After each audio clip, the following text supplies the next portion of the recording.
2020 was not one of our best years. I know I just won the most obvious Statement of the Year award with that line, but just hear me out. Stuck in the middle of a pandemic, it's always intriguing to think about what lies ahead in the future. We don't know when things will turn back to normal, and whether even some experiences prior to the pandemic can ever come back. The last major pandemic being over 100 years ago, it's not as though most of us have ever gone through something like this. For example, I remember being at school when news broke out that we would be going home for the next 2 weeks, and how the school just exploded with energy. We thought we would be getting a fun vacation, but what actually transpired since the announcements were nothing like we could have imagined. It was naivete at its fullest. And looking back, it's a little bit disheartening to see the difference between our cheerful mood that day and the dour faces we have today. I feel like everyone picked up something over quarantine, and for me, video games have served as a great medium to try and distract myself from this particular situation that we all find ourselves in. A way in which I could still socialize and participate in enjoyable activities while still committing to social distancing. A perfect match for the times we live in. It's no wonder why I, like many others, began discovering or rediscovering the wonderful worlds and stories that game developers pour their hearts and souls into. One day, while looking for a game that my brother and I could play together, I happened to rediscover the amazing game Cuphead by Studio MDHR. Having faint recollections of the amazing hand-drawn animations, bustling soundtrack, and overall intense and enjoyable running gun gameplay, I immediately began re-downloading the game on Switch and proceeded to venture into the Inkwell Isles once more, except this time with the addition of my brother.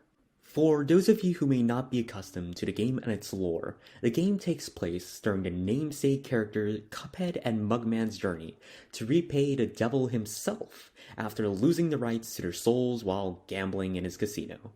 In return for collecting the soul contracts of other debtors, they themselves will be freed from their own debt. Walking in the shoes of our morally questionable protagonist, we face a plethora of challenging boss fights and occasional running gun levels to lead up to a climactic meeting with the man downstairs. Quite a bit for such a cartoony looking game, I know, but trust me when I say that it just works. Whether you succeed or fail in your likely numerous attempts throughout the game, there's just something there that always makes you ready for more. Just as good as I remember, it was easy to get lost in the game, with each boss demanding multiple attempts to learn and get used to their attack mechanics for the satisfying knockout. It required all of my focus to progress through the game, or at least get to a point where by the end of the day I felt as though I actually accomplished something. After seeing what must have been my 100th depth screen, I happened to spot that the game takes place in 1930. A weird detail to take notice of, for sure, but it was such an interesting specific date that they chose to represent exactly when the story of Cuphead takes place. Right in between the end of the Roaring Twenties and the start of the Great Depression, this would be a year of momentous change. After a decade of record economic growth, the following decade would be marked by the disastrous impact of events such as the Dust Bowl and the worst worldwide economic crash in history in the form of the Wall Street crash of 1929. To describe what it was like, people were more than just unemployed. Their spirits were crushed. Everything that they worked for seemingly just disappeared in a mere moment in time. Their families had little to nothing in terms of housing or food, and worst of all, there was nothing that these people could do to change their situation in life. We know now that there would be brighter times ahead. With governmental hope in the form of the New Deal, the economy would slowly but surely situate itself back into a state of functionality for most Americans, and the economic plight of the decade would soon be a distant memory of the past. But hindsight is 2020, and much like the situation we are in today, We don't have the benefit of seeing what will happen a year from now, a month from now, or even tomorrow. It was a dark time, to be sure, but that would not stop the American people from finding solace in entertainment. Tens of millions of people still visited theaters weekly. Radio ownership doubled, and a myriad of odd and wonderful live events. This was back when standing on a tall place could attract hundreds of people, was held to great appeal.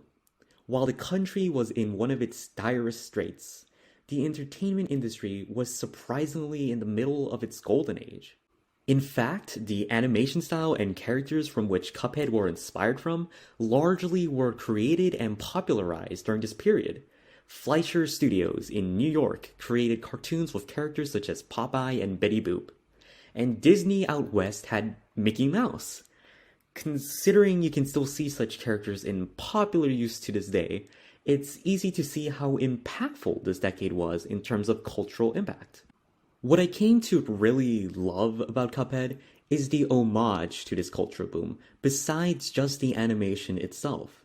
Looking at some of the bosses, you began to see the fascination of aviation during this time period being represented by Hilda Hildeberg, the expansion of traveling carnivals by Beppy the Clown, and the growth of boxing as a highly watched and listened to sport by Ribby and Croaks, and so many more other influences.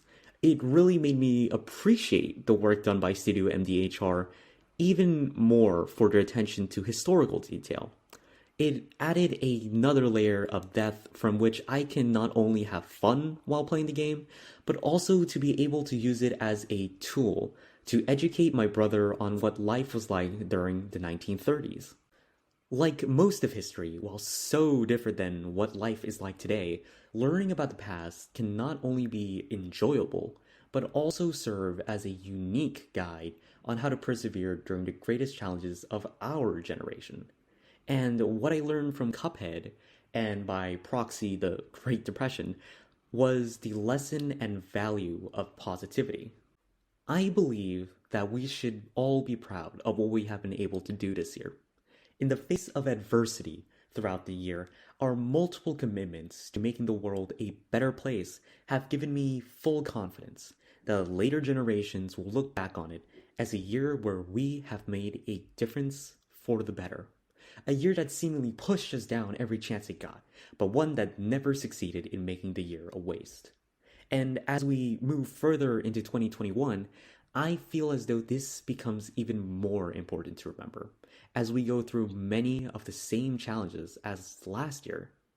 And while, yes, we might not have the ability to change everything, we shouldn't let that which we cannot control the way we impact that which we can. If I can quote a very old song from a Transformers movie, you got the power. You got the power to use that great responsibility of being a part of the next generation, of being the future, and to use it to the greatest extent possible to make the world a better place for yourself and those around you. There's no time like the present, for better or for worse, but it's just what we have. And at least for me, I plan on making sure that the world my brother will grow up in is just as whimsical and magical as the game we played together during quarantine. With all that said, I hope you enjoyed the video and possibly even consider subscribing to this channel and leaving a like on the video. This is the first YouTube video I ever made, so cheers to new experiences. If you want to follow me on some other social media platforms, you can find me on Instagram, Twitter, and Medium with the tag @Merakiberg. But yeah, with all that said, thank you so much for taking time to watch this video, and please, have a wonderful rest of your day.